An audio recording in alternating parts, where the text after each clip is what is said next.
Depois de matar a mulher em frente aos filhos pequenos, o pastor fugiu. Se embrenhou pela mata, que conhecia tão bem quanto a palma da mão, e por lá passou dias foragido da polícia. Fugindo apenas com as roupas ensanguentadas, se viu com frio, com fome e com a necessidade de voltar para a cidade, onde a imagem de seu rosto estava estampada por todos os lados. A Polícia Civil do Acre investiga o caso e já confirmou a identidade do suspeito. E esse é o Natalino Santiago. Porque eu chamo sua atenção para essa notícia. Um homem matou a esposa por não aceitar o fim do relacionamento. Mais um crime de feminicídio. Pessoas que um dia admiraram aquele homem fiel e de família, agora o buscavam com sede por vingança. Queriam justiça, nem que ela fosse feita com as próprias mãos. Se esse crime já chocava a população, logo todos descobririam o passado sombrio que aquele homem escondeu por meia década, enquanto fingia ser o líder evangélico daquele povoado. Pregando a verdade da palavra sagrada, o homem havia enganado a todos. O falso pastor já sabia o que era a vida na cadeia. Afinal, esse não era o seu primeiro crime. Longe disso, matar vinha fácil para aquele homem que liderava fiéis numa pequena igreja no interior do Acre. Este é o episódio 191 do Café com Crime, o caso Auriscleia Lima, a mulher enganada por um pastor assassino. Alô, olá, alô, vai tudo bem? Bem-vindos ao Café com Crime, o podcast onde você pode ser o aficionado por crimes reais que você é, sem julgamentos. Eu sou a Esté Zorubi, ou Dona Café, como preferir, e hoje vamos falar de um caso que aconteceu no Acre em 2024. Um crime bem recente, mas que revelou um padrão de crimes que se iniciaram nos anos 2000. No simpático município de Capixaba, no interior do Acre, a vida simples da jovem Auriscleia Lima mudou quando o forasteiro Natalino Santiago chegou no seu povoado. O homem, 25 anos mais velho que ela, parecia caído do céu. Gentil, falante, interessado nela, uma mãe solo, e disposto a formar uma família. Mas, por trás das aparências, havia uma história que ninguém imaginava. Um passado sombrio do homem que se dizia pastor. E nunca deveria ter sido ignorado.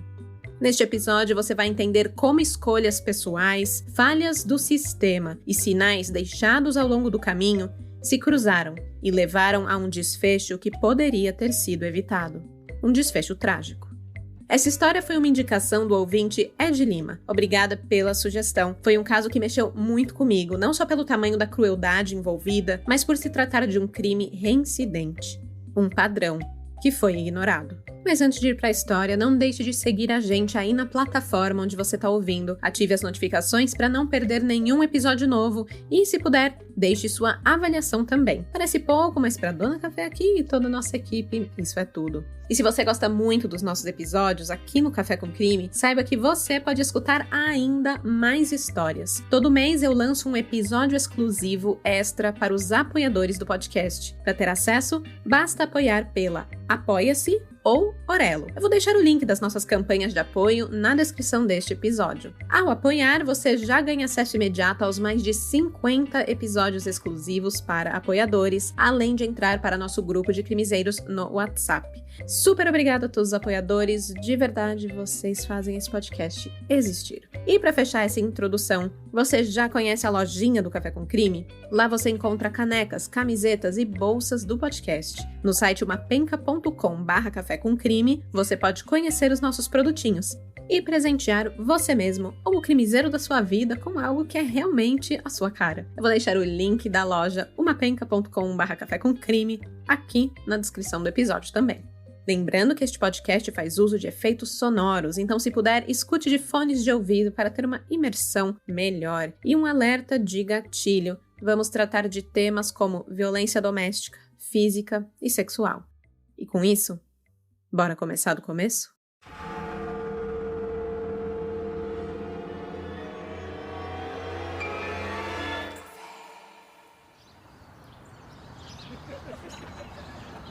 A 85 quilômetros de Rio Branco, o simpático município de Capixaba, no interior do Acre, é o destino ideal para quem busca fugir da agitação de uma grande capital. Com cerca de 11 mil habitantes e uma economia baseada na agricultura, Capixaba exala tranquilidade em suas ruas largas e de pouco movimento. Parte de seu território é coberto pela floresta amazônica, com forte presença de áreas naturais e reservas que influenciam diretamente no modo de vida da população. A tranquilidade do lugar pareceu ser exatamente o que Natalino do Nascimento Santiago procurava. Pastor evangélico, ele chegou ao município por volta de 2018, depois de passar por Senador Guiomard e Rio Branco. Ele decidiu que ali seria o lugar onde começaria de novo. Discreto, ele buscava ainda mais sossego, uma vida reclusa, dedicada à comunidade, dividindo seus dias entre amigos e fiéis da congregação. Por isso, ele seguiu viagem por mais 20 quilômetros até chegar ao destino final, a comunidade de Campo Alegre, na zona rural da cidade. Um assentamento marcado pelo senso de cooperação e pela valorização do trabalho coletivo. Natalino era um homem na casa dos 43 anos, de estatura mediana, pele morena e um sorriso largo no rosto. Um homem reto, cuja postura inspirava confiança. Não demorou muito até que conhecesse os moradores do assentamento e se envolvesse com os assuntos da comunidade. Dali até assumir a liderança de um pequeno espaço onde as pessoas se reuniam em nome de Deus, uma pequena igreja no meio daquele pobre vilarejo, foi um pulo. Paz do Senhor Jesus. Foi ali, entre um culto e outro, que em 2019, Natalino conheceu e se encantou por Auriscleia Lima, uma jovem de apenas 18 anos. Apesar da pouca idade, a menina era mãe de uma criança, fruto de um relacionamento anterior que não havia dado certo. Um filho que era tudo para ela, criado com todo amor e carinho pela mãe e pela avó. Sim, Auriscleia tinha uma rede de apoio incrível e a sua mãe a ajudava nos cuidados com o neto da maneira que podia. Era uma família bastante humilde, porém unida. Como qualquer outra menina da sua idade, Auriscleia tinha sonhos, ambições, vontade de estudar e crescer na vida. Ela sonhava em ser enfermeira e conquistar a própria independência. Mas a realidade dela naquele momento era a realidade de uma mãe solo, adolescente, que contava com o apoio da mãe para criar o filho, e isso a mantinha longe da escola. Afinal, a família novamente era bastante humilde, vivia ali num espaço de pobreza, de muita vulnerabilidade, então ela tinha que ajudar com o que dava ali para sustentar a família, e isso deixou o plano dos estudos num segundo plano.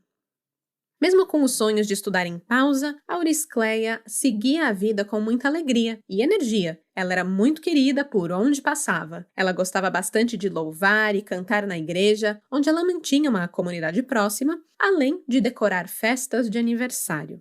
A sua irmã Rita de Cássia a descreve da seguinte forma para o portal A Gazeta. Ela era uma menina muito boa, humilde, delicada. Os filhos dela eram tudo para ela. Cuidava da mãe doente. Fazia tudo sozinha.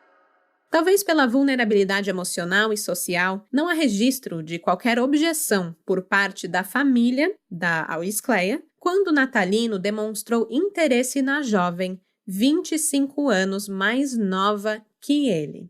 E aquela coisa, né? Eu sempre vou achar muito problemático que um homem adulto se interesse por uma adolescente. Sim, ela tinha 18 anos, já tá aí na maioridade, já pode fazer as próprias escolhas, mas mesmo assim, 18 anos não é aquela maturidade se você comparar com uma pessoa de 43 anos, que era a idade do Natalino. Mesmo que o interesse pareça recíproco, existe uma diferença enorme aí de idade, de maturidade, de vivência e também de poder nessa relação, né? O adulto sempre está em vantagem quando estamos falando de alguém que ainda está em formação. E no caso de uma jovem que já tem um filho, que vem de uma realidade humilde e com pouco acesso à educação, essa vulnerabilidade dentro desse relacionamento pode ser ainda maior, o que torna esse tipo de envolvimento ainda mais delicado e preocupante. São muitas camadas. Mas a gente também precisa lembrar do contexto. Você está falando aqui de um ambiente bastante conservador, bastante religioso, no interior, numa pequena cidade. Enfim, lá ninguém projetou nenhuma objeção quando Natalino quis namorar com Auris Cleia, um homem de 43 anos namorando uma menina de 18. O fato é que, diante do interesse de Natalino e da correspondência de Auris Cleia, eles acabaram se envolvendo e, em pouco tempo, já estavam casados. Até porque em relacionamentos evangélicos é de bom tom que o namoro dure pouco tempo por motivos culturais e religiosos. Não faz sentido postergar a cerimônia quando se compartilha fé, propósito e valores. Além disso, como a castidade deve ser preservada, mesmo que o casal já tenha tido relações sexuais anteriores, o enlace não deveria demorar para que os pombinhos não caíssem em tentação. E assim foi feito. Juntos, Natalino e Auris Cleia foram morar em uma pequena casa a pouco mais de 100 metros da igreja. Era uma casa feita de madeira, com paredes desgastadas pelo tempo e um telhado de zinco irregular. A residência parecia lutar para se manter de pé diante das dificuldades do dia a dia. Ao redor, o chão era seco, batido ali de terra, ficava a poucos metros de uma avenida maior ali ia falar de concreto, de asfalto, mas a casa ficava bem assim no mato mesmo, né? Uma vegetação muito próxima ali, você via o verde da mata que cercava tudo. E ali naquela casinha pequenininha tinha um pequeno puxado improvisado que servia de abrigo ali na frente da casa, com uma cadeira ali de plástico solitária. Parecia até ser o único espaço de descanso que se tinha em meio à rotina dura daquela família. Eu vou postar uma foto da casa de Auris Cleia e Natalino lá no Instagram, @cafécomcrime, mas pela imagem, tudo que a gente vê, fica muito claro que ali não existia muito conforto. As dificuldades existiam, fica bem claro, mas para a pequena comunidade, Auris Cleia e Natalino eram um exemplo a ser seguido. Um exemplo de casal. Em 2021, 3 anos após o casamento, eles deram as boas-vindas ao segundo filho de Auris Cleia, e o primeiro do casal, né? Era uma grande alegria, especialmente para Auris Cleia, que encontrava ali mais uma razão para lutar. Determinada, ela queria vencer na vida e não media esforços para alcançar os seus objetivos e proporcionar uma vida melhor para os filhos que estavam ali no espectro autista. Ali nos primeiros anos das crianças, a sua atenção e dedicação estavam totalmente voltadas para os pequenos. Ainda assim, Auris Cleia sonhava em concluir o ensino médio e cursar uma faculdade de enfermagem. Ela queria ser uma mulher financeiramente independente, e mesmo casada, ela não se sentia confortável em depender do marido para tudo.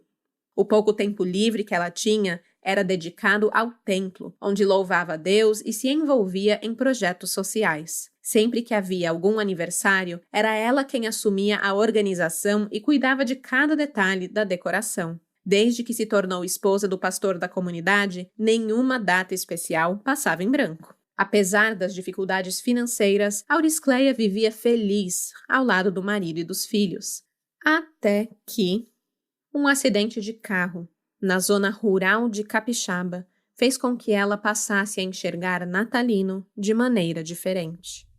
Em 2023, quando retornavam de um compromisso em outra cidade, o carro onde estavam Auris Cleia, Natalino e os 2 filhos capotou na estrada de terra.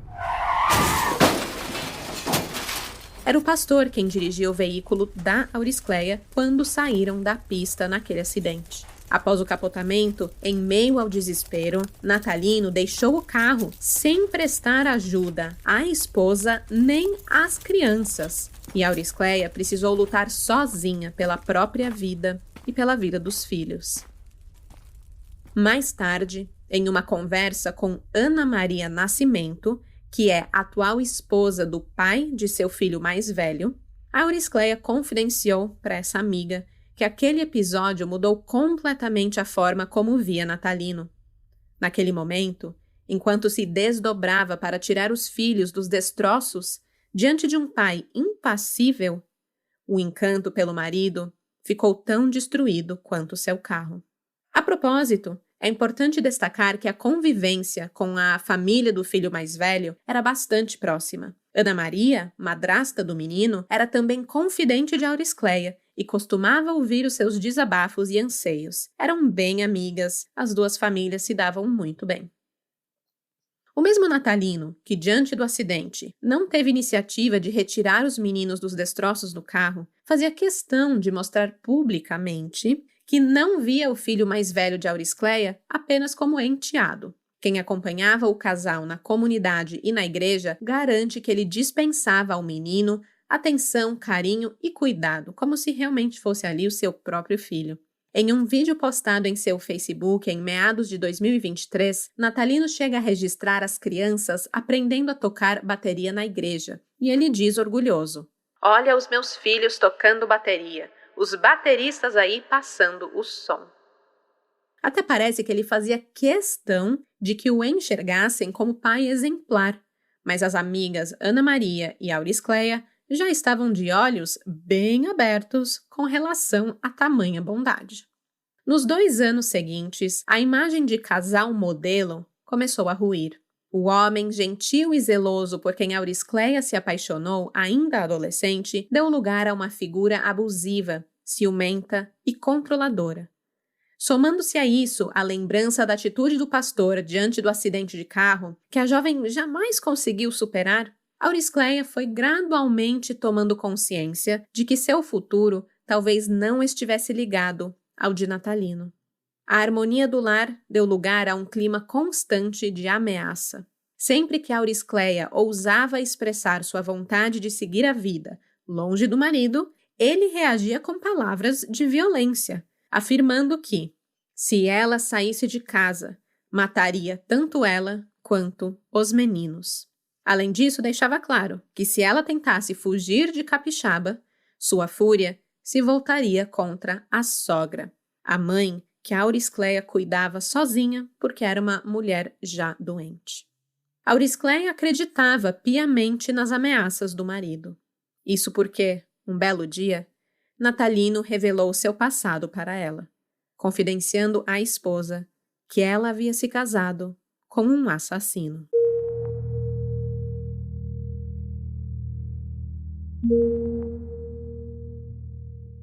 No início dos anos 2000, Natalino do Nascimento Santiago, então com 25 anos, ou seja, o ano que a Auricléia nasceu, né?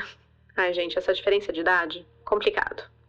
Natalino vivia na zona rural da cidade de Senador Guiomar, município localizado a 25 quilômetros de Rio Branco. Ele vivia ali ao lado de sua família. Naquela época, ele não se apresentava como pastor. Pelo contrário, era grande apreciador de uma boa farra, sempre regada a bebidas e mulheres. Lino, como era conhecido na região, tinha um grande amigo com quem podia contar para tudo, inclusive para resolver suas emergências financeiras, e a quem sempre recorria quando tinha um problema. Vamos chamar esse homem de Miguel.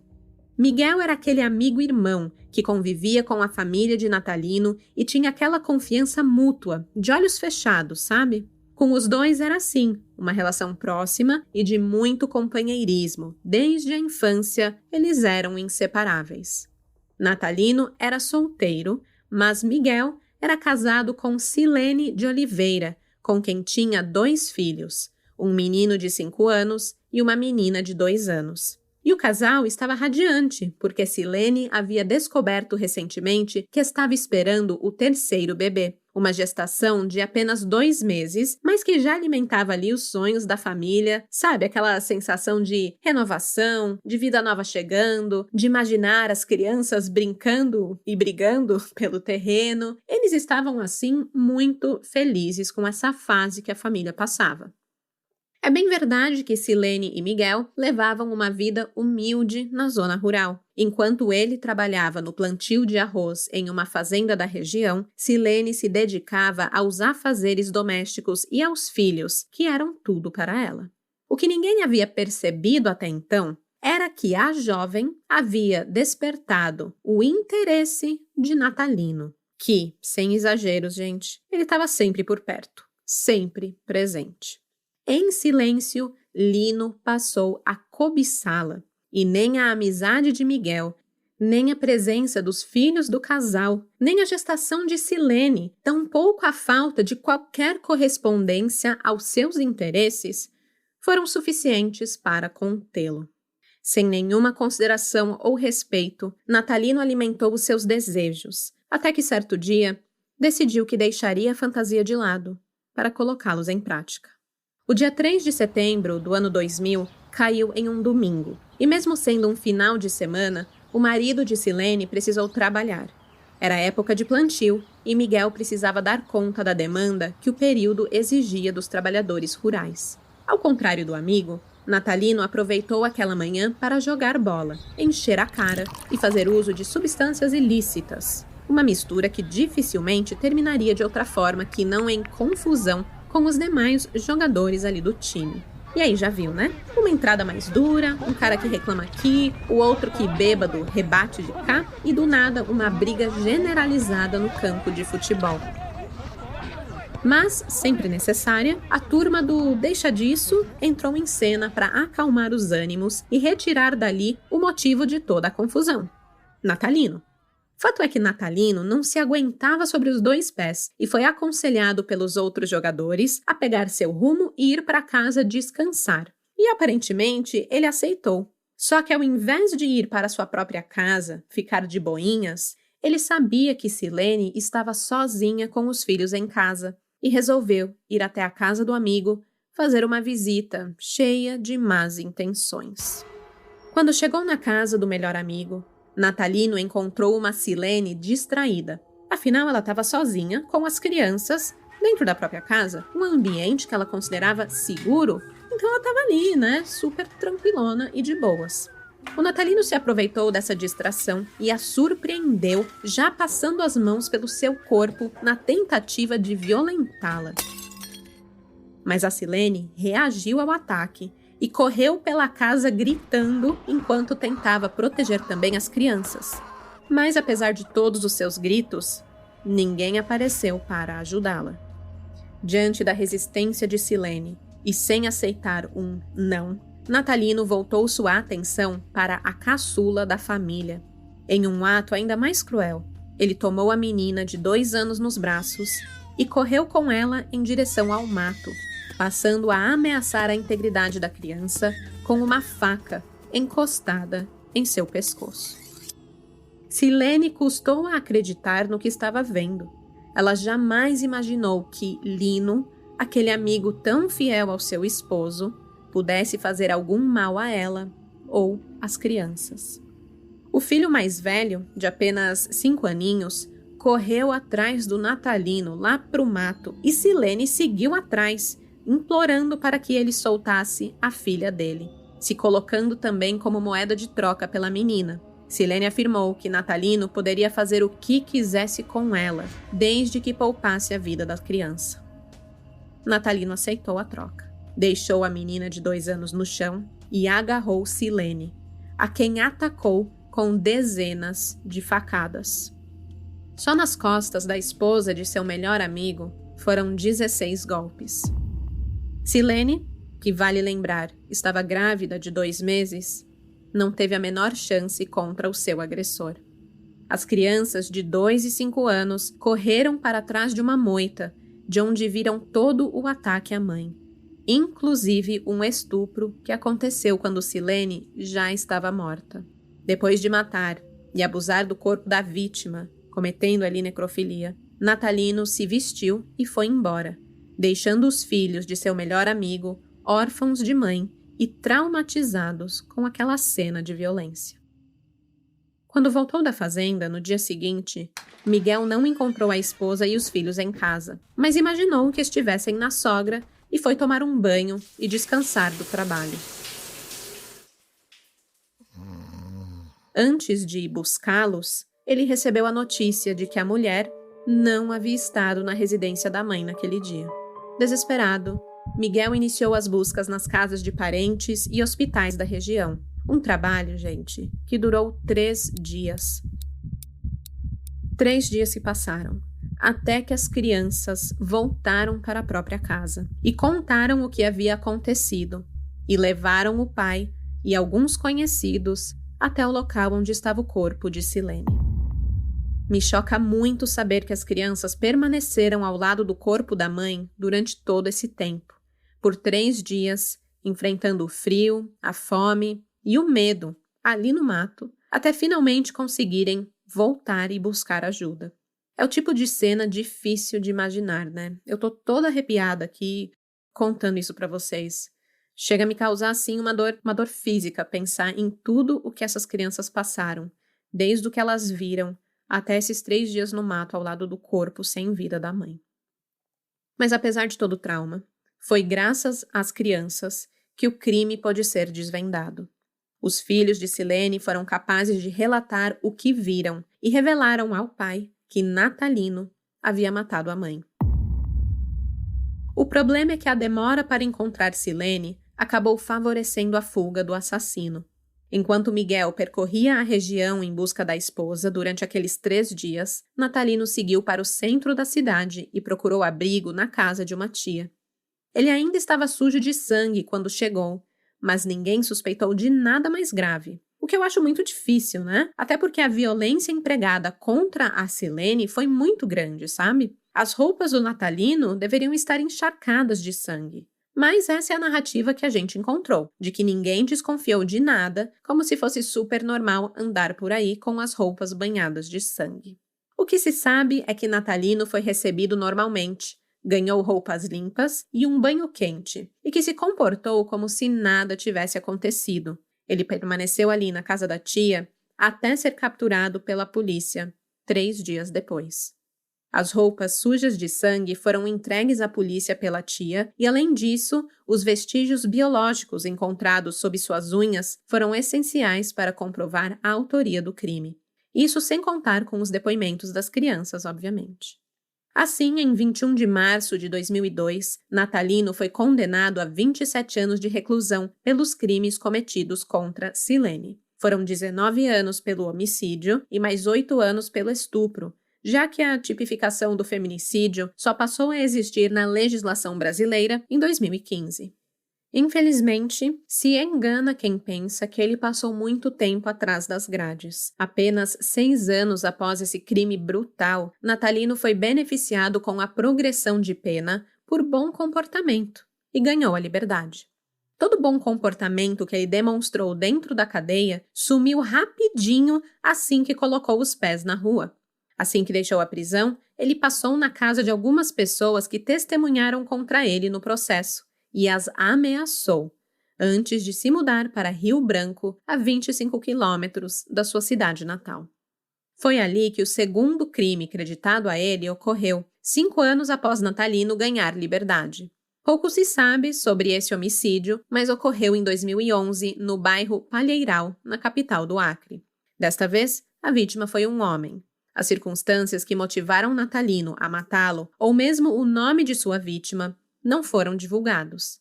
Mas sabemos que enquanto vivia em Rio Branco, Natalino foi mais uma vez preso por assassinato e novamente condenado, dessa vez a 8 anos de prisão por homicídio. O que mais impressiona é mesmo com 2 condenações por homicídio e uma por estupro, Natalino teve novamente o direito à progressão de pena para o semiaberto por bom comportamento. Afinal, ele era tão galera que a justiça não foi capaz de negar a ele tamanho benefício. Uma vez em liberdade, o ciclo se repetiu. O bom comportamento sumiu e Natalino descumpriu todas as condições impostas pelo regime semiaberto. Fugiu da capital e rodou 85 quilômetros pelas estradas do Acre até chegar ao interior, na cidade de Capixaba. Ali passou a se apresentar como pastor aos moradores do assentamento Campo Alegre. Agora, imagine a lábia deste homem para se apresentar como pastor evangélico e convencer todo mundo que ele tinha conhecimento da religião e da Bíblia, né? Confiante ele era, tanto que levou todo mundo no bico. E apesar de ser considerado foragido da polícia, Natalino não despertou qualquer suspeita sobre seu passado sombrio. Foi capaz de convencer a jovem Auricleia de que era um bom homem, um bom partido, e apaixonados os pombinhos se casaram. A noiva não tinha a mínima ideia do passado sombrio do pastor quando aceitou o seu pedido de casamento. Para ela, tratava-se de um homem de Deus, acima de qualquer suspeita. Alguém disposto a construir uma família ao seu lado. O problema é que, com o passar do tempo, à medida que sua verdadeira face vinha à tona, ela acabou descobrindo os crimes que Natalino havia cometido. E esta informação, ao invés de servir como um incentivo para sumir da vida deste homem, se transformou em mais uma arma de controle. Sempre que Auricleia cogitava colocar um ponto final na relação, era esse histórico de violência que Natalino usava para intimidá-la e mantê-la presa ao relacionamento. Com ameaças e muita manipulação, Natalino conseguiu se estabelecer e recomeçar a vida, criando uma família com a jovem que, anos depois, se tornaria sua última vítima.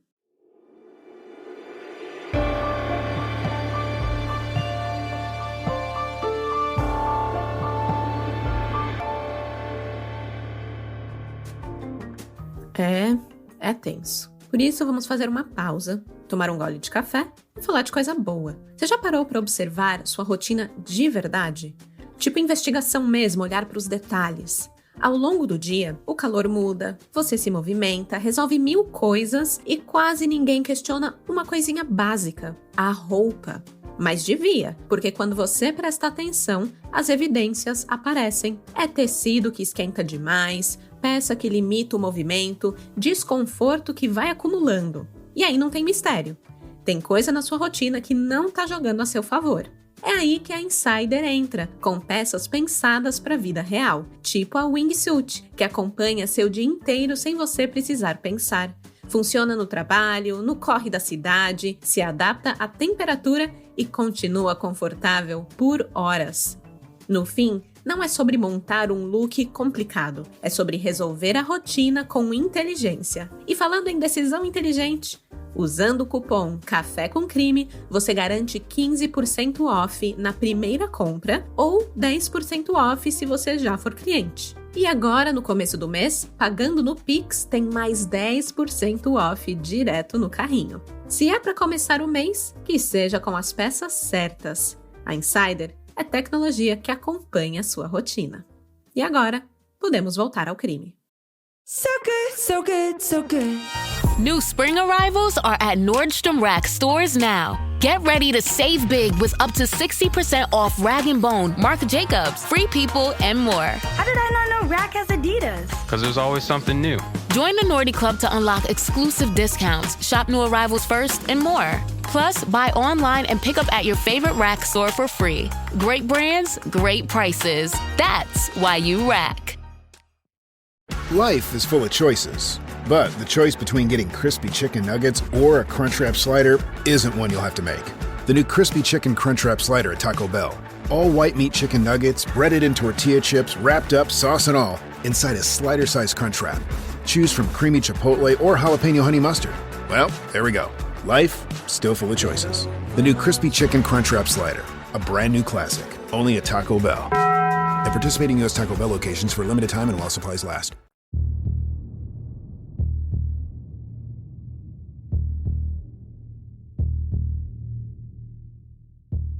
Diante de seus fiéis na igreja, Natalino se apresentava como esposo dedicado e Auricleia como esposa feliz, tudo para preservar sua imagem impecável na comunidade. Mas a realidade é que Auricleia não tinha autorização para sair sem sua companhia ou para estudar, e tampouco visitar a mãe doente. Ao portal A Gazeta, sua irmã Rita de Cássia lembrou: o sonho dela era estudar, mas ele proibia. Dizia que não era para ela estudar, que ficaria sem celular e que não podia nem ir na casa da minha mãe. Para Natalino, essas liberdades eram um absurdo. Afinal, o que diriam de um pastor se soubessem que a mulher estava passeando pelo assentamento sem sua companhia? Com que autoridade ele pregaria sobre a importância da família se sua esposa decidisse abandoná-lo? Esse jogo de aparências aprisionava Auricleia naquele casamento falido. A jovem se sentia sufocada pelo controle de Natalino e vivia com medo das ameaças do marido, depois de vir a seu conhecimento que ele era um assassino e estuprador. Além das intimidações, o pastor passou a agredi-la e a manipulá-la emocionalmente, consciente de que essa era uma arma poderosa para mantê-la ao seu lado. O que Natalino não sabia, ou talvez fingisse não saber, é que a esposa não estava fazendo o esforço que ele esperava para manter a sua imagem impecável perante a sociedade. Auricleia, não aguentando mais reprimir aquelas emoções, as pressões das ameaças de Natalino, começou a se abrir sobre o que realmente acontecia dentro das 4 paredes de sua casa. Não somente com Ana Maria, a esposa de seu ex-marido com quem ela mantinha ali muita amizade, mas também com a sua própria família. Ela tinha uma rede de apoio e foi muito bem acolhida e aconselhada por quem a amava. E com isso a sua atitude mudou. Ela deixou de ser aquela esposa submissa, uma marionete de seu marido, e começou a dar passos rumo aos seus próprios sonhos. Ela poderia sim ser a sua própria pessoa e controlar o seu próprio futuro. Tudo começaria com seus estudos. Auricleia tinha sede de concluir o ensino médio. Ela sabia que essa era sua passagem para a independência sua, financeira, e de seus filhos também. Ela se matriculou no EJA, que é a Educação de Jovens e Adultos, da Escola Estadual Rural Ariston Ferreira da Cunha. Ela se matriculou em 2023 e desde então mergulhou de cabeça nos livros. Além disso, Auricleia tinha se inscrito na CNH Social, que é um programa do governo que oferece a emissão da Carteira Nacional de Habilitação de forma gratuita para pessoas de baixa renda. Auricleia realmente queria ter mais liberdade e ter uma CNH ajudaria nisso. Ela fazia planos de comprar uma motocicleta para ir e voltar das aulas sem depender de ninguém. Aproximadamente um ano depois, quando já estava no 3º módulo do EJA, Auricleia pediu a separação do marido. Era o primeiro passo rumo à liberdade. Pelo menos, era o que ela acreditava. O que a jovem não esperava era que, tomado pelos ciúmes, Natalino aparecesse no colégio para tirar satisfações com o coordenador pedagógico do EJA. Na noite de 10 de junho de 2025, por volta das 7h15 da noite, Jorge de Souza foi abordado pelo pastor na porta de sua sala. Visivelmente alterado, Lino falava alto, gesticulava com agressividade e, dominado pela raiva, questionava se o profissional teria sido responsável por uma carona dada a Auricleia na noite anterior. O coordenador, o Jorge, ele negou qualquer contato com Auricleia fora do ambiente escolar. Ele explicou que a aluna sequer havia comparecido à aula naquele dia e que ele próprio estava indo trabalhar a pé, já que o seu carro estava no conserto.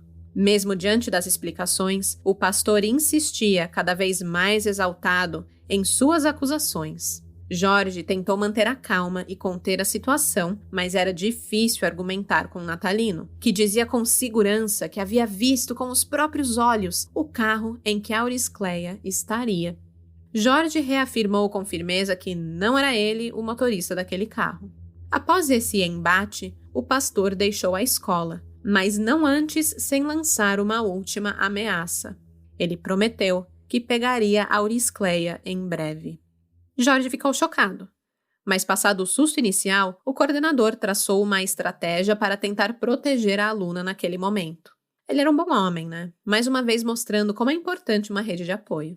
Jorge decidiu esperar por Auricleia no colégio e, assim que ela aparecesse, iria levá-la até uma delegacia para registrar uma ocorrência de ameaça. Para ele, estava claro que Natalino não estava blefando e que ele poderia, de fato, cumprir o que havia dito. Era uma situação realmente grave e Jorge estava disposto e pronto para ajudar. Infelizmente, a prontidão de Jorge não adiantou de muita coisa, pois Auricleia não apareceu na escola naquela noite. Sem a sua presença, nenhum boletim de ocorrência foi registrado. Um detalhe importante: poderia ter mudado o rumo dessa história. Na manhã seguinte, Auricleia enfrentaria o marido. As informações sobre o que aconteceu na manhã do dia 11 de junho de 2025 são bastante confusas. Enquanto alguns jornais noticiaram que Auricleia é quem teria saído da casa após a recente separação, outros afirmam que ela permaneceu na residência. Há também desencontros em relação às crianças. O jornal regional Ecos da Notícia publicou que Auricleia, em companhia dos 2 filhos, foi até a casa onde Natalino estava para propor um acordo com o ex-marido. Enquanto o portal Juruá em Tempo noticiou que as crianças já estavam com Natalino quando Auricleia chegou para conversar. Para não compartilharmos aqui todos os desencontros do acontecimento, a gente vai focar no que é fato. Bem, como mencionamos anteriormente, possivelmente fortalecida pelo apoio que vinha recebendo de amigas e familiares, Auricleia decidiu enfim colocar um ponto final no casamento e pediu a separação de Natalino. O problema é que Natalino não aceitava a ideia de viver longe da esposa e dos filhos, ou simplesmente não aceitava a ideia de um casamento fracassado que iria quebrantar toda a imagem que ele havia construído ali. Afinal, não tem como ele ostentar uma imagem de vida perfeita sem a família. Inconformado, ele passou a insistir em tentativas de reconciliação, cercando Auricleia sempre que podia, fazendo declarações de amor, prometendo mudar, insistindo em pedidos desesperados por uma nova chance. Mas Auricleia estava decidida, e mesmo diante da insistência e da pressão emocional e das ameaças, ela recusou todas as tentativas de reaproximação, se mantendo firme na decisão de seguir em frente com a separação e reconstruir a própria vida longe de Natalino. Na manhã de 11 de junho, Auricleia estava no quintal da casa onde havia vivido com Natalino nos últimos 6 anos. Ela estava acompanhada do irmão, de apenas 14 anos, e dos 2 filhos. O pastor também estava no local. A intenção do encontro entre o ex-casal era discutir a guarda das crianças. Natalino, no entanto, não tinha como reivindicar a guarda dos 2 meninos. O filho mais velho de Auricleia tinha um pai presente e participativo, o qual limitava aí qualquer pretensão nesse sentido de Natalino ficar com o menino. Mas ele insistia em ficar com o menino mais novo, que era o seu filho. E mais uma vez, se era a mãe quem cuidava integralmente da criança, se foi ela que adiou os planos de estudar e se dedicar a si mesma para estar com os meninos, por que é que este homem fazia questão de ficar com a guarda do caçula? Que ele nem ajudou a tirar do carro quando tiveram acidente, né? Mas é o que a gente vê aí com bastante frequência. Quando as ameaças não atingem a mulher e não a mantêm sob o domínio do cara, eles miram nos filhos, porque sabem que as crianças são o calcanhar de Aquiles das mães. O problema é que Auricleia não se curvou ao ex-marido, e a conversa, que começou amistosa, escalou para uma discussão acalorada. Natalino, que não estava acostumado a ouvir o não da esposa, se irritou. Ele entrou na casa, pegou um terçado, que é uma espécie de facão grande, com lâmina larga e levemente curvado. É muito usado para abrir trilhas e trabalhar na roça. Com esse terçado, ele atacou Auricleia. Enquanto a mulher tentava se defender instintivamente com os braços, ela foi atingida 37 vezes, golpes que atingiram em cheio, tanto os braços quanto sua nuca. Ao ver o pai atacar a própria mãe, o filho do casal, de apenas 4 anos, tentou intervir para protegê-la, mas acabou sendo atingido por um golpe de facão no rostinho. O irmão de Auricleia, um adolescente de 14 anos, também tentou impedir a agressão, colocando-se entre os dois. Mas, tomado ali pelo ódio, Natalino se voltou contra o menino também e avançou com o terçado, desferindo golpes sem qualquer hesitação. No entanto, ao contrário da irmã, o adolescente não foi pego de surpresa e conseguiu se desvencilhar dos ataques, sendo vítima apenas de ferimentos mais superficiais ali no tórax. Inconformado, o Natalino se preparou para cravar o terçado no peito do menino. Porém, o garoto conseguiu pegar uma cadeira para se defender. Nesse momento, com gritaria, cadeira voando e tudo mais, o Natalino fugiu, se embrenhou no mato e foi embora sem deixar rastros. Quando tiveram certeza de que o pastor havia deixado o local, o irmão e os filhos de Auricleia correram até ela, na tentativa desesperada de entender o que havia acontecido, talvez ainda com a esperança de que os vizinhos pudessem ajudar a socorrê-la. Tava com muita gritaria ali, gritando, e logo ia chegando ali os vizinhos para ver o que estava acontecendo, né? Mesmo gravemente ferida, Auricleia ainda encontrou forças para puxar o irmão e fazer um último pedido: que lutasse pelos seus filhos, que garantisse que a guarda deles ficasse com a família e não com Natalino. Depois, a jovem perdeu os sentidos e morreu ali, no quintal de terra batida da casa que um dia chamou de lar.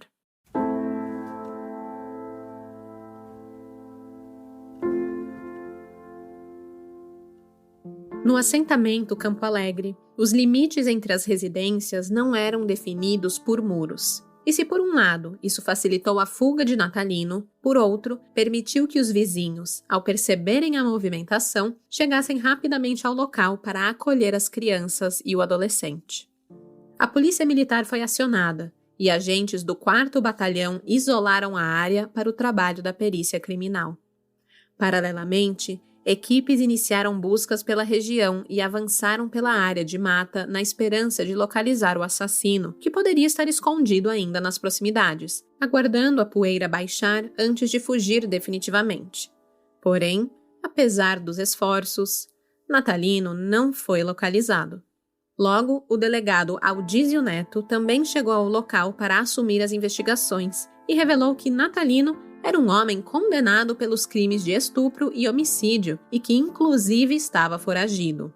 Pode ter sido aí um choque para a sociedade no geral? Até pode, mas para a família de Auricleia, aquela informação não era bem uma surpresa.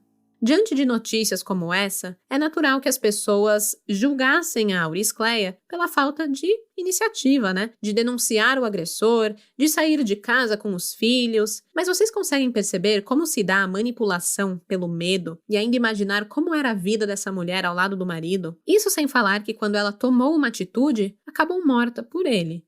Então não dá muito para falar, mas ela sabia, sabe? É um julgamento aí muito complicado de se ter. Enfim, de acordo com os levantamentos iniciais da investigação, foi traçado um perfil do Natalino, que mantinha Auricleia sob vigilância constante, sem contar nas agressões e ameaças relatadas por testemunhas, parentes e vizinhos. A irmã de Auricleia, a Rita de Cássia, ela relatou: ela relatava as ameaças, que ele dizia que, se ela se separasse, mataria ela e o menino, mas a gente nunca imaginava que ele faria isso de verdade. Ainda no local do crime, a perícia concluiu que o golpe de terçado na nuca da vítima foi extremamente profundo e que teria sido esse o golpe que tirou a sua vida. O corpo de Auricleia foi removido e encaminhado ao Instituto Médico Legal de Rio Branco para a conclusão dos exames cadavéricos, antes de ser liberado para o sepultamento.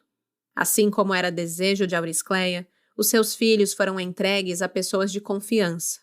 O mais velho, o filho do marido de Ana Maria, foi entregue ao pai, e o fato de não conseguir verbalizar a sua dor preocupava a madrasta. O caçula, que também foi vítima do ataque do pai, recebeu alta do hospital no dia seguinte e foi entregue à família materna. Com as crianças em segurança, as atenções se voltaram às buscas por Natalino. Determinados a capturar o assassino o mais rápido possível, agentes das polícias civil e militar se uniram a equipes de municípios vizinhos para realizar uma varredura na região conhecida como Araxá.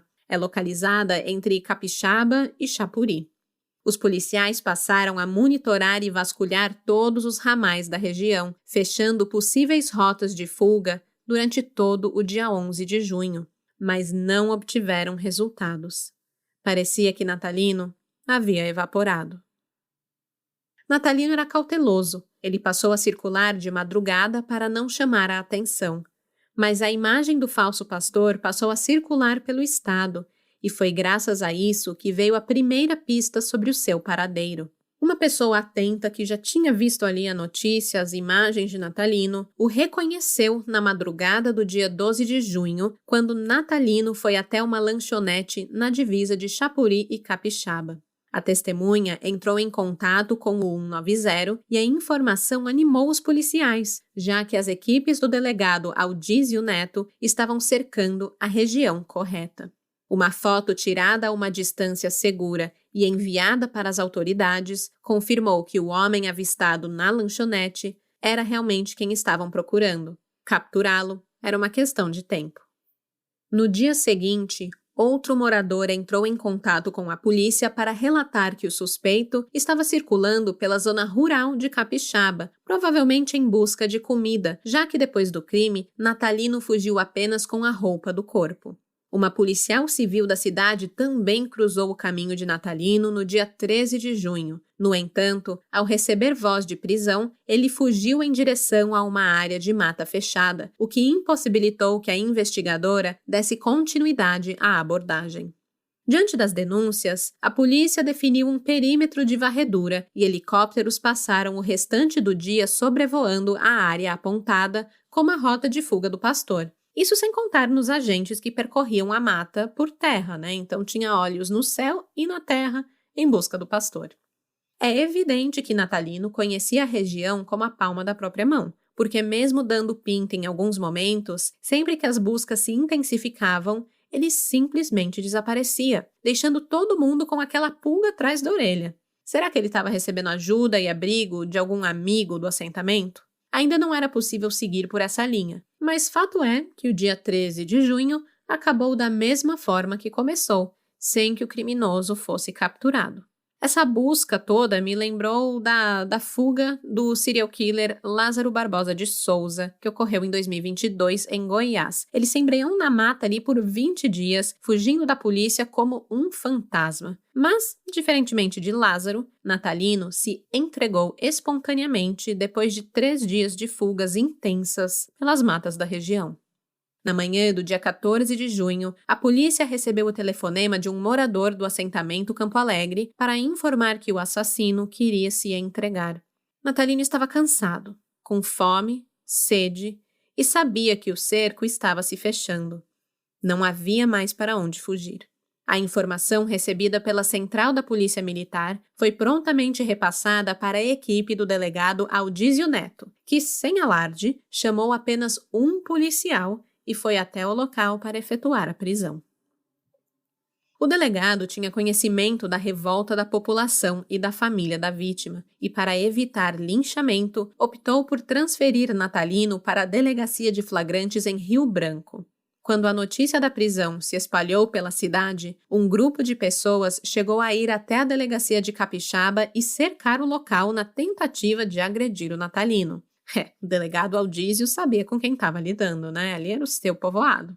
No entanto, àquela altura, o assassino já estava longe dali, fora de qualquer risco imediato à sua integridade física. No trajeto à capital, ali na transferência, né, do Natalino, ali do assentamento de Capixaba para Rio Branco, o Aldísio conversou com o Natalino e perguntou os motivos que o levaram a atacar a esposa diante dos próprios filhos.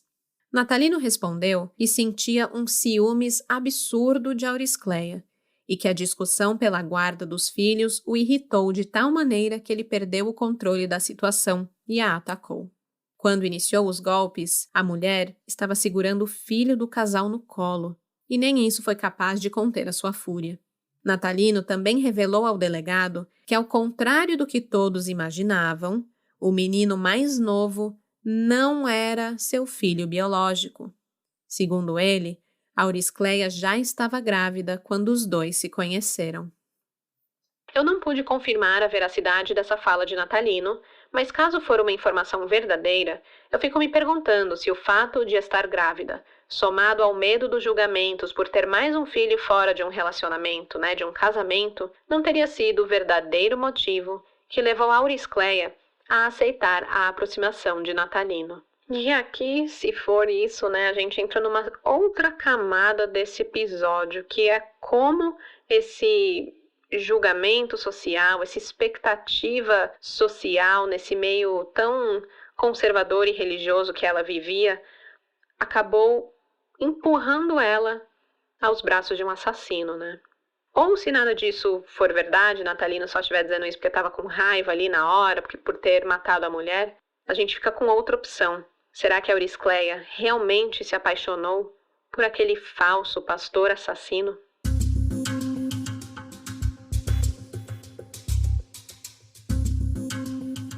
5 dias após o crime, em audiência de custódia, o juiz Leandro Gross, da Vara Estadual do Juiz das Garantias, decretou a prisão preventiva de Natalino. Em sua decisão, argumentou que a prisão ocorreu dentro dos limites da legalidade e que todos os seus direitos foram preservados. O fato dele ser reincidente e foragido deram ao magistrado a base legal para mantê-lo atrás das grades até o julgamento. Com a confissão de Natalino, o inquérito foi concluído dentro do prazo, e o pastor foi denunciado por feminicídio e por dupla tentativa de homicídio pelos ferimentos causados no filho e no cunhado. Cerca de um mês depois, no dia 15 de julho, o Ministério Público aceitou a denúncia e o tornou réu pelo assassinato da esposa. Em relação às condenações anteriores, a Justiça unificou o tempo restante das duas penas, que somavam aí 35 anos, e determinou que Natalino voltasse a cumpri-las em regime fechado. O julgamento não demorou a ser realizado e, menos de 6 meses depois da morte de Auricleia, Natalino se sentou no banco dos réus para responder pelos crimes cometidos contra a companheira e os meninos. A sessão durou um dia e, após analisar as provas, ouvir a acusação e a defesa, o juiz Wendelson Mendonça da Cunha fixou uma pena de 45 anos pelo feminicídio qualificado, 5 anos, 8 meses e 13 dias pela lesão corporal grave contra o próprio filho e a 4 meses e 3 dias de detenção pela lesão corporal leve praticada contra o cunhado, além do pagamento de 10 salários mínimos como indenização às vítimas. Na sentença, o juiz considerou a reincidência em homicídio e o fato do crime ter sido cometido na presença da criança. E cá entre nós, me parece que Natalino sente prazer em matar mulheres na frente dos filhos, já que fez o mesmo com Silene mais de 2 décadas antes. Se a gente somar todas as penas, por todos os crimes cometidos por Natalino, ultrapassam aí a casa dos 80 anos. A gente torce para que dessa vez a justiça não conceda a ele nenhum benefício por bom comportamento. Mas assim, essa decisão aconteceu no fim do ano passado e foi em primeira instância, então ainda cabe recurso. Enquanto isso, Natalino do Nascimento Santiago permanece preso no complexo penitenciário de Rio Branco. Apesar de não conter a dor, a condenação e prisão de Natalino trouxe conforto para a família de Auricleia. Para a irmã Rita de Cássia, o mais importante agora é que a memória da vítima seja preservada e que ela não seja reduzida a uma estatística. A irmã afirmou. Ela era uma jovem cheia de sonhos, uma mãe dedicada, uma filha amorosa e uma mulher que, mesmo sob ameaças, ainda acreditava que podia reconstruir a própria vida. Espero que ela não seja esquecida. Eu gostaria que as pessoas lembrassem dela, como ela realmente era. Sorridente, alegre, uma menina humilde que gostava de ajudar os outros. E esse foi o caso Auricleia Lima, uma mulher de apenas 25 anos que teve a vida interrompida dentro da própria casa, no lugar que deveria ser o mais seguro do mundo. Uma mulher que deixou filhos que agora crescem com a ausência impossível, de preencher de uma mãe. E se isso tudo já não é trágico e triste o suficiente, a gente ainda entra aqui numa discussão que me deixa assim, com o coração, gente, na mão. Enquanto o sistema discutia o bom comportamento de um homem, enquanto alguém era considerado apto a voltar para a sociedade, mesmo já tendo tirado outra vida, quem pagou o preço foi ela, Auricleia. E isso não é só um detalhe de um conto, é um fato. Foi um fato determinante que acabou com a vida de uma mulher muito real e amada. O Natalino, ele teve a chance de recomeçar a vida fora da prisão depois de ter cometido homicídio e necrofilia contra sua primeira vítima. Isso porque ele se comportou bem. Já a Auricleia nunca teve uma segunda chance de recomeçar a vida longe dele e ao lado dos filhos. E ela até tentou, Ela estava firme, uma mulher forte, foi em busca dos seus sonhos. Mas essa tentativa foi o seu fim definitivo. E eu acho que essa é a parte mais dura dessa história. É entender que esse não foi um crime isolado. Já era padrão natalino matar mulheres que diziam não em frente aos filhos. Hoje eu trago essa história para que a vítima seja lembrada, como a sua irmã afirmou, né, que a sua memória seja preservada. E é isso que precisa prevalecer, quem ela era. Uma filha, uma mãe, uma amiga, não apenas uma vítima de Natalino. Mas eu também trago essa história porque quando a gente lembra de Auricleia e de tantos outros casos que a gente vê aqui de feminicídio, a gente lembra da necessidade urgente de que histórias como essa parem de se repetir. Não basta a justiça apenas condenar. É preciso que a memória dessas vítimas vivam para que crimes como esse sejam impedidos de acontecer de novo. É romper o ciclo, né? Quebrar esse padrão. E às vezes a gente não pode esperar para que isso aconteça, né? Eu sei que denunciar é difícil, é complicado, é delicado, mas também é urgente e pode salvar uma vida. E nenhuma mulher deveria enfrentar isso sozinha, né? O apoio de familiares, de amigos e instituições podem fazer muito a diferença entre continuar em risco ou conseguir sair dessa com apoio, né? O acolhimento imediato é muito essencial para realmente afastar a vítima do agressor e quebrar esse ciclo, assim, de uma forma segura. E aí eu queria deixar aqui alguns contatos para vocês, porque se você tá vivendo isso, violência doméstica, ameaças, ou se você conhece alguém que esteja vivendo isso, procure ajuda agora. Vá até uma delegacia especializada de atendimento à mulher ou entre em contato com a Central de Atendimento à Mulher. Existem muitos outros recursos para te auxiliar. Só joga aí no Google ajuda violência contra a mulher que vai aparecer aí todo passo a passo do que você precisa fazer. Mas a gente precisa parar de ignorar esses sinais, dos mais pequenos aos mais óbvios, né? No caso do Natalino, era um sinal óbvio de um homem que já tinha matado outra mulher, matado outro homem, cometido necrofilia. Mas às vezes começa nos pequenos sinais, no ciúme, no controle, naquela coisa, né? Diante de qualquer indício de violência ou ameaças de violência, acione as autoridades. Porque nesses casos, agir rápido não é só importante, mas é o que pode salvar uma vida. Escutar true crime pode ser um entretenimento para muitos, mas ele vem também com a responsabilidade de estar informado e saber quando e como agir diante de violências. É sobre quebrar esses ciclos e esses padrões. E você faz parte disso. Amanhã, quinta-feira, eu vou postar as imagens desse episódio lá no Instagram e no Twitter. Sigam a gente, somos o @cafécomcrime no Instagram, @caféccrime no Twitter. Comentem lá comigo o que vocês acharam deste caso. Eu volto daqui a 2 semanas, não na próxima quarta, mas na outra, volto com um novo episódio para vocês. E até lá, não tente ter uma conversa civil com quem é animal, porque de desgraça já basta esse podcast. Tchau, tchau. Esse episódio foi roteirizado, produzido e apresentado por mim, Stephanie Zorbi. Pesquisa e roteiro de Ana Paula Almeida, com design de som de Luigi Calistrato. As fontes de pesquisa utilizadas neste episódio foram Portal G1, Ecos da Notícia, Portal JT, Portal Gazeta.net, a Gazeta do Acre, Cidade AC News, AC 24 Horas, Portal Yaku News, Ministério Público do Acre, Portal Norte e TV Gazeta.